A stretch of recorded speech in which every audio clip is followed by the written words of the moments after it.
నారా చంద్రబాబు నాయుడు అనే నేను శాసనం ద్వారా నిర్మితమైన భారత రాజ్యాంగం పట్ల నిజమైన విశ్వాసం, విధేయత చూపుతానని, భారతదేశ సార్వభౌమాధికారాన్ని, సమగ్రతను కాపాడుతానని ఆంధ్రప్రదేశ్ రాష్ట్ర ముఖ్యమంత్రిగా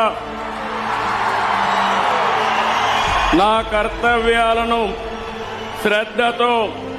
అంతఃకరణ శుద్ధితో నిర్వహిస్తానని, భయం గాని,